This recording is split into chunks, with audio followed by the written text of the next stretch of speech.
Bonsoir. All right. So, if you have read the title on this one, yeah, the idea came to me, and I wondered, well, what does that look like? So, I decided I'm gonna do a reading. Oh shit! To see what the greatest love partnership on earth actually. Oh shit! Looks like, hold on. Because so many people have misconceptions about what love is.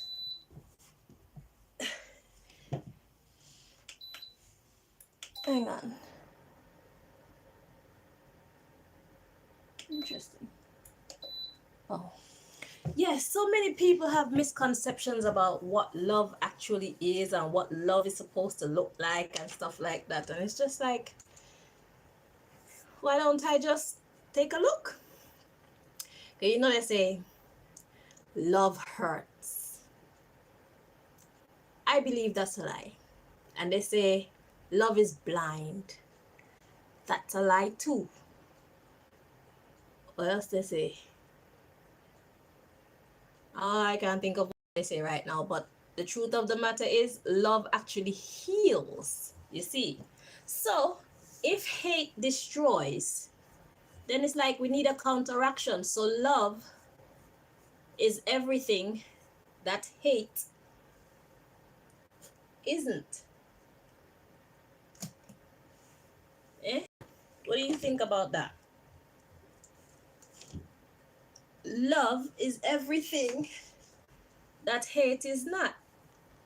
Because it's not what you do, it's why you do it. It's the motivation behind what you do, which determines whether you're showing love to someone or not. I'm sorry, I didn't even set up the damn camera properly before I started. I was kind of anxious to start it. I'm a little bit excited to see what's gonna come out.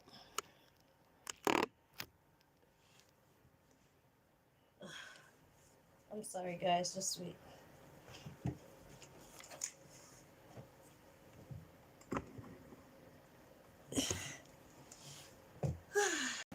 Okay, that's better.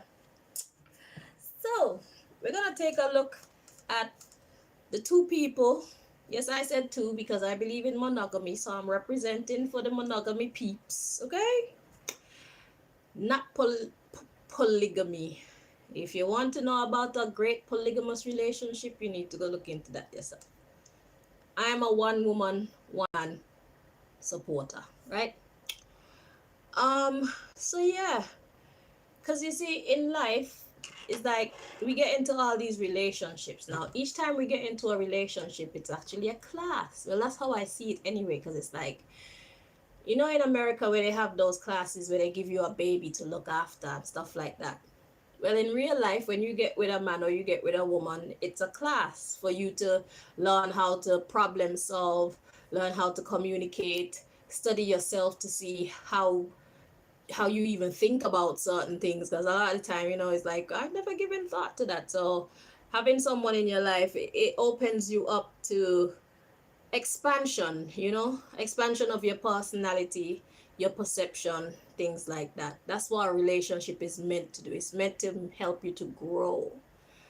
But a lot of the times, because we're getting it so wrong, it tends to shrink us, because the relationships are just so awful, so abusive, so unfair, so poorly executed.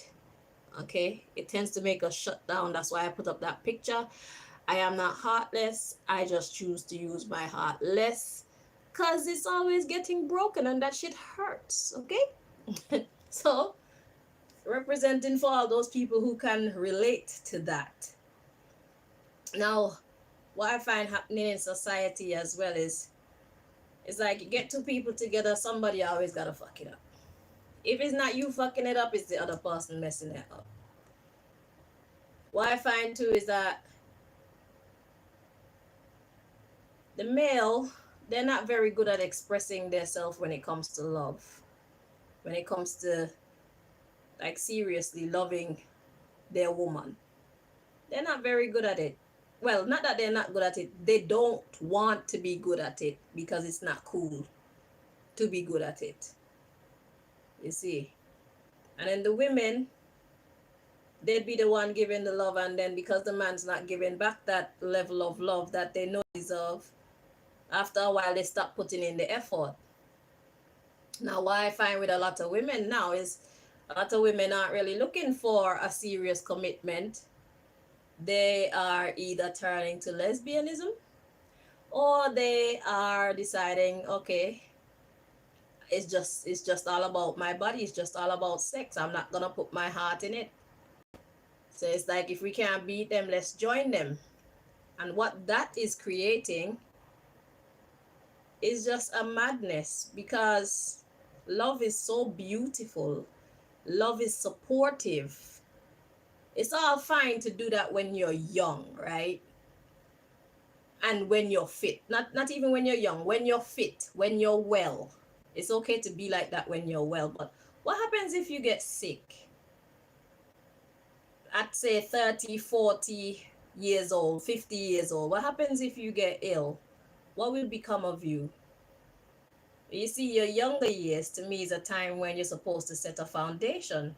You're supposed to get to know people to decide, well, who really got your back, and that's whoever got your back. Once it's reciprocated, that's the one that you choose to move forward with, because you know that by then you've developed a relationship where it's gone past the physical aspect of it. So they don't just love you because you're good looking. They don't just love you because you got money. They don't just love you because you're funny or any of that shallow stuff. They love you because they've gotten to know you, and they like spending time with you, even with your flaws. So getting to know you mean knowing you inside and out, the good and the bad, right? And they still like you. What greater love is there for someone to still like you? I mean, they may not put up with your flaws. They may help you to, they may try to encourage you to change it, but they still love you. And that means that if something should happen to you, they will still look out for you, because you're their friend. You're not just their lover. You're not just their husband. You're not just their wife. You're also their friend as well. You see? So, yeah, we go about this thing so horribly, and most of us fail when it comes to the relationship tests that we are put through on earth. Most of us don't even try. So we get an opportunity to get to know someone who could possibly be there for us even in our darkest hours. And instead of getting to know that person and allowing that person to get to know us, we play around, we break each other's heart, and then we split on bad terms most of the time.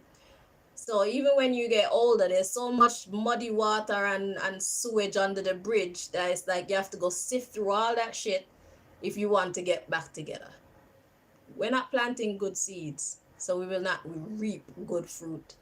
We need to get smarter about relationships. And that is my introduction.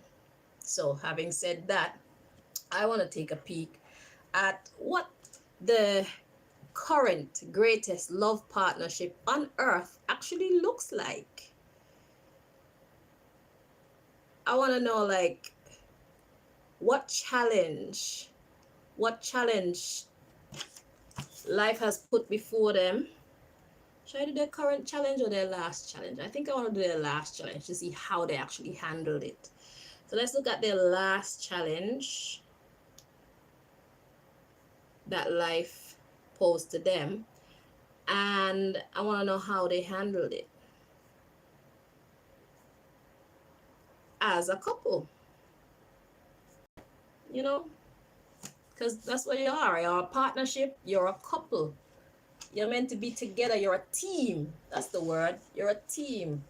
But most people don't look at relationships like a team member or a member of a team. They just go into it selfishly. One person is giving, giving, giving. The other one's taking, taking, taking. There's never that mutual not never, but hardly ever is that mutual give and take for it to last, you know. So Most High, what's the last challenge that this couple encountered? What can you tell us about the last challenge that this couple encountered? The greatest love partnership on earth currently. What did they go through?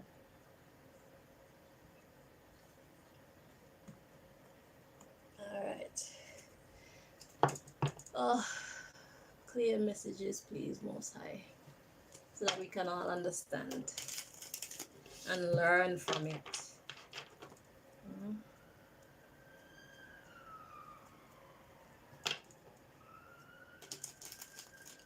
A great love partnership don't mean that everything is perfect. I really don't believe that that's what a great love partnership look like. There will be challenges.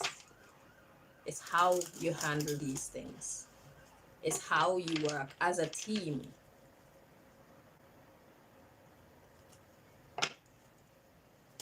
That's what makes it wonderful, beautiful, great. That's what makes it love. That's what makes it love. Love heals, man. Love don't hurt, and love is not blind. Love freely gives.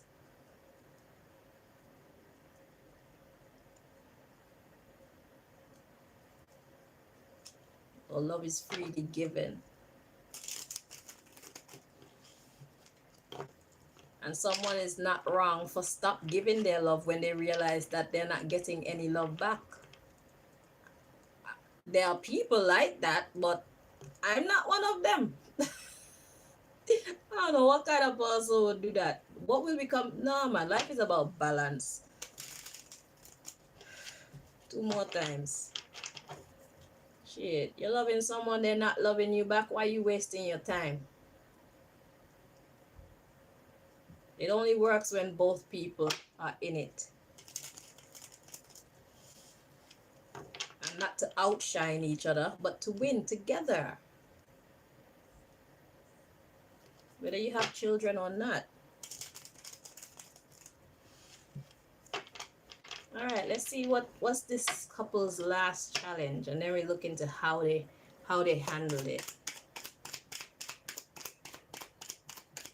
What were they put through?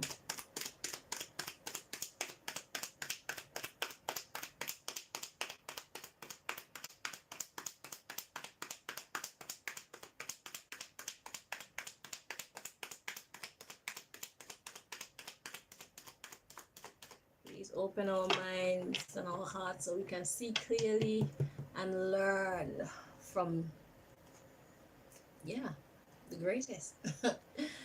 All right, so we got office,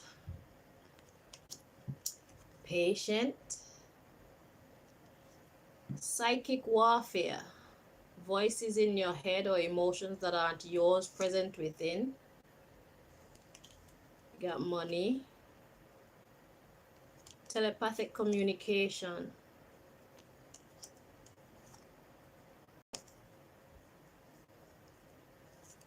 beautician, X, handler or controller. Let it go. Gift. Oh my. Children and paid. I'm gonna stop there for now. Okay. So let's see what the issue was here.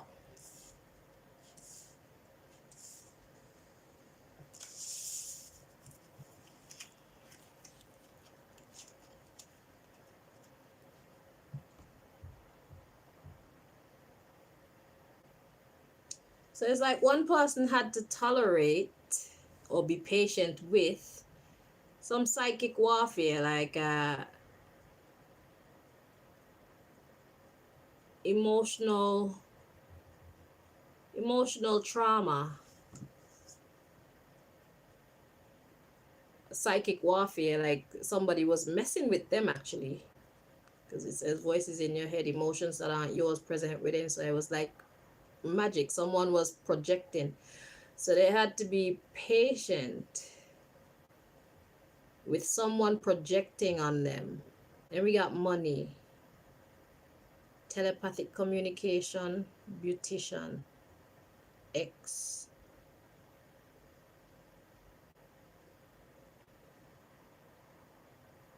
Office, patient. Okay, so the office is their position. So it's either the man or the woman had to be patient with someone basically messing with their mind.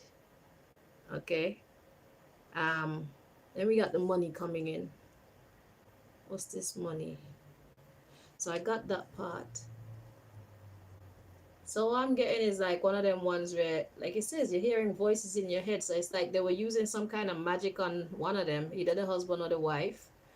They were using magic on this person. And we got money. Okay, I heard a payment. Okay, so someone was paid to do that. Yeah, telepathic communication. And we got beautician, X, handler or controller.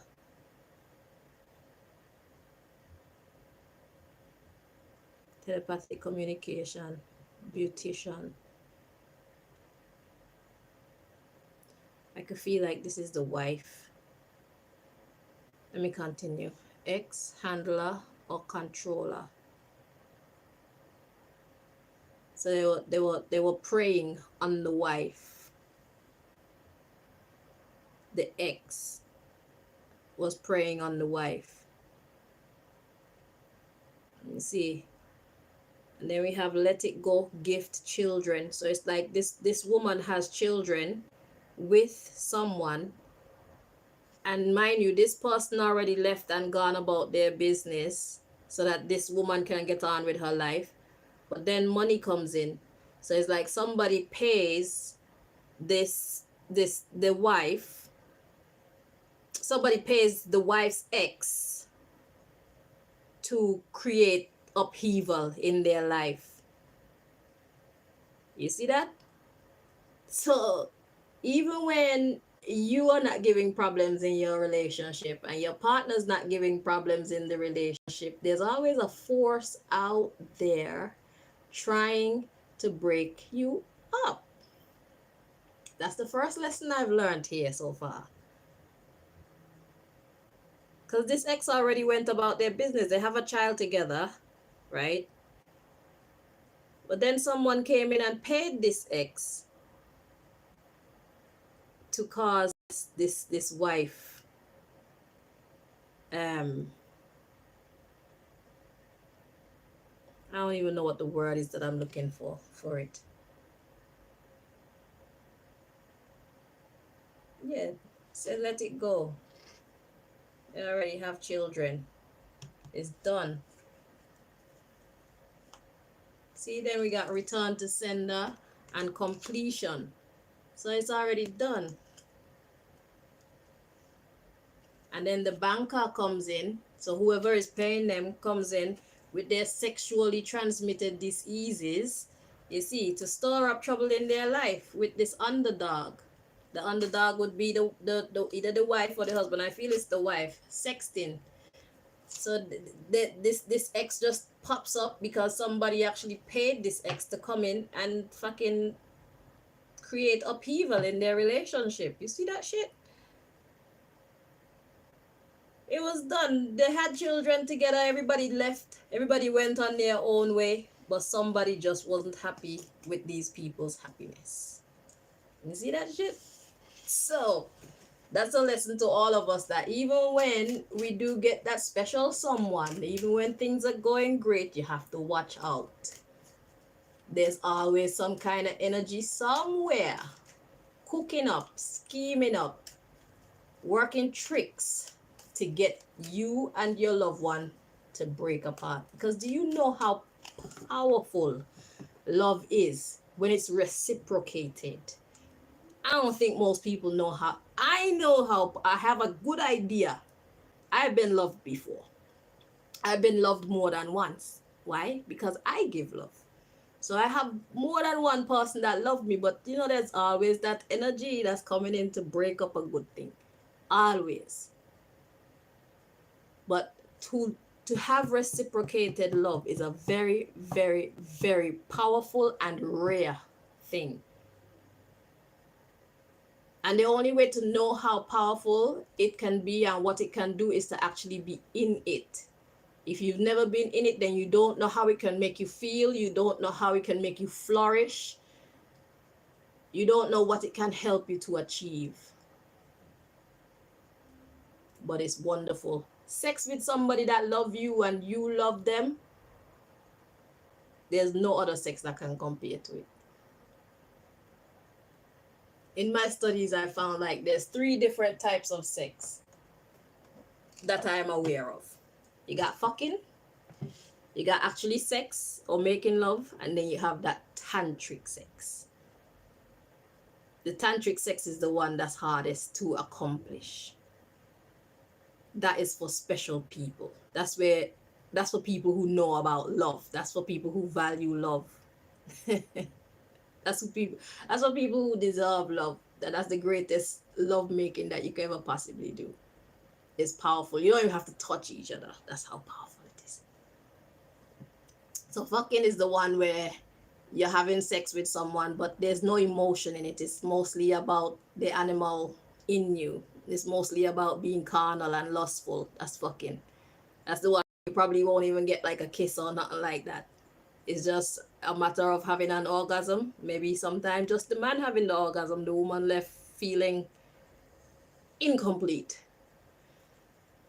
The sex now, at least them time your partner is paying attention to you and they're actually putting in the effort. But that mental connection is not there. The tantric sex is where you're actually connected mind, body, and soul. And that's why the experience is so life-changing. And what I've also learned about tantric sex is it's not a sexual act that you should perform with any and anybody. You should be very, very selective who you engage in that type of sexual encounter with, because it can be very intoxicating. It can inspire people to become obsessive because they want to experience that again. Especially if the relationship didn't last long and they go and find somebody else, they will forever be comparing their experience with everybody else to the experience that they had with you. And when they realize that they can't get that experience with anybody else, a person who is of a weak mind, they will come and find you wherever they can find you, and they will do their very best to try and get you away from whoever you're with, or at least just to be able to infiltrate you so that they can have that experience. Just a side note. So anyhow, so these people are living their life happy together, and outside force is not happy with that. So they're sending like the baby father to do some kind of magic pan the wife to create, like, she's hearing voices in her head. That's almost like mental, to make the wife mental, enticing her with sex and stuff like that, trying to get her to cheat on the husband and all them things. Devil is never far away. So let's see now. So what was it? How did they handle that now? Ooh, I want to know how the husband handled that. How did the husband handle this? And then we're gonna get how the wife handled it. So how did the husband handle this this challenge?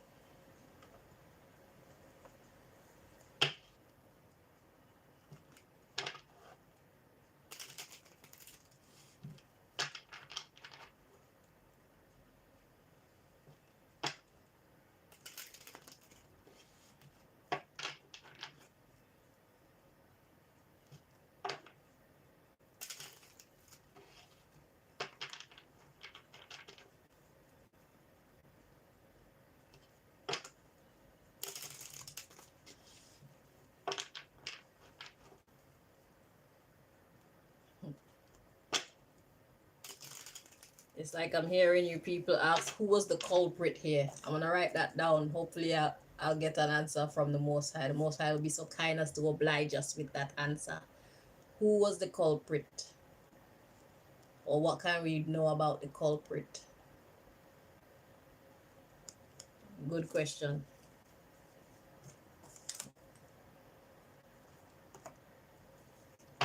Let's see. How did the husband handle this?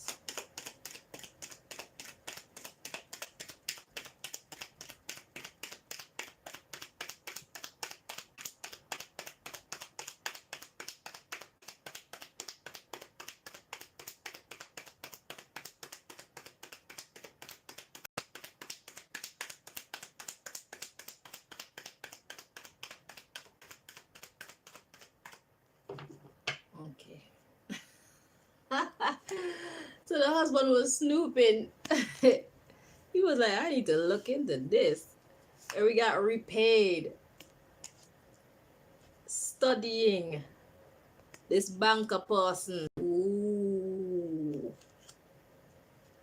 Husband went out. Positive karma was the wrong direction. Marriage. Sexually transmitted disease. The underdog. And the fake friends. Huh. And here comes in the telepathic communication. So let's see what this is saying.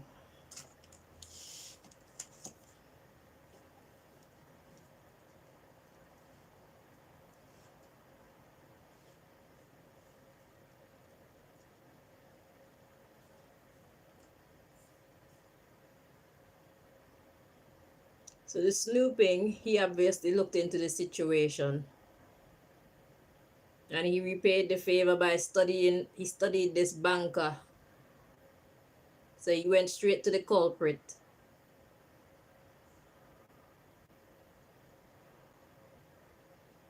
So he snooped. So basically these crooks were studying them, so now he starts studying the crooks. And that made them back off. That made them realize that they were going in the wrong direction, coming to mess with this marriage. So basically, the bad guys, were watching this couple, yeah, and the husband now start paying more attention to these bad guys, and that just made them kind of back off and mess up, because it's like, oh, I'm found out kind of vibes. Yeah, they realized that they were fake friends. Telepathic communication, soul contract, arrogant, copycat. Yeah. Beautician. Yeah, he wanted to take the husband's place, but not really. Just want to come in to create fighting. That's what was coming next, and gang stalking. So it's like once the husband was tuned into what they were doing, it helped to make them change tracks. So it's like it was revealed that the husband see what the fuck they're doing. So, and the thing is, once the husband see what the bad people are doing, and the bad people realize that the husband see them, it's like their efforts become null and void, because it's like he knows that nothing that actually happens between him and his wife is actually genuine. It's all a setup. It's all a projection. You know what I'm saying? So he's not gonna get angry with his wife. It's not gonna cause them to break up. It's not gonna cause them to be less supportive of each other or nothing like that. So what I learned from it in this segment is that instead of accusing the wife, what the husband started doing is looking closely into the matter, and then looking directly at where the problem is coming from. And it looks like making it known, yeah, I see you. You see? So let's see. So what about the wife now? What did the wife do? How did the wife handle this challenge? What did the wife do? So notice that there was no fighting. Nobody fought anybody. There was no arguing. No arguing card came out. So dude didn't even argue with nobody. Dude just kept calm, kept real, but kept it firm. Like, I want to know what's happening. So he was being logical. He was being level-headed throughout this whole ordeal. Because obviously, you know your partner. You know when there's something not regular about your partner, you know. People can change, yes, but certain patterns you can pick up, like, yeah, something ain't right there.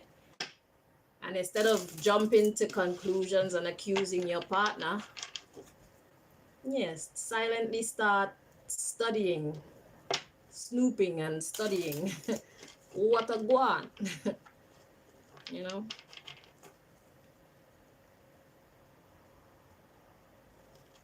You know how many relationships have been broken up because of what some outside person did to sabotage that relationship? A lot.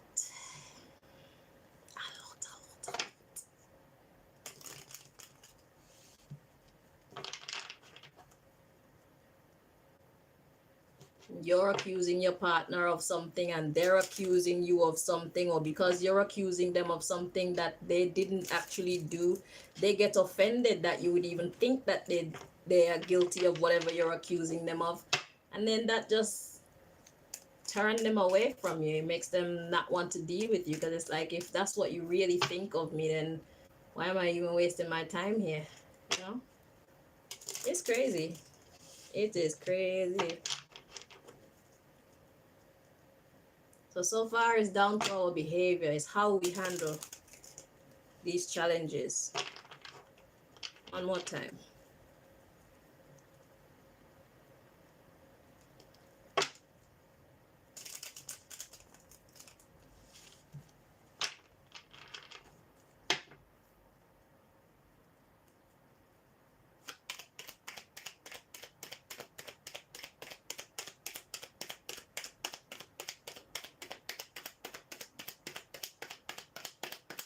And see who they use to. They use the woman's ex, somebody that she has a child with or children with.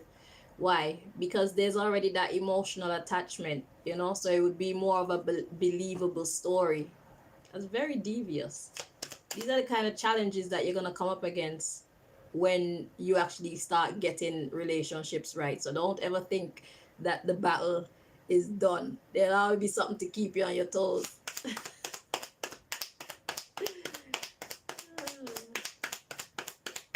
Shit, just get to writing movies and songs and books and shit like that. Make some money from your trauma. Shit.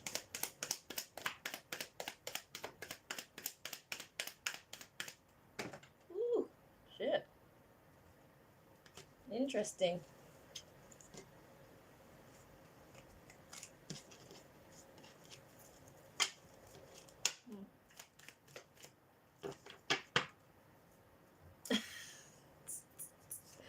So she went to snooping too.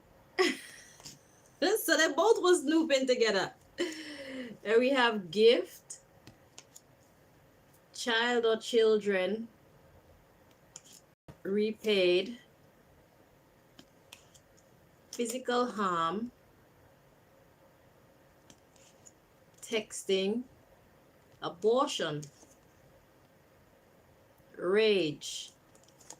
So she realized that this she's like, I already have your children. We don't have nothing else left.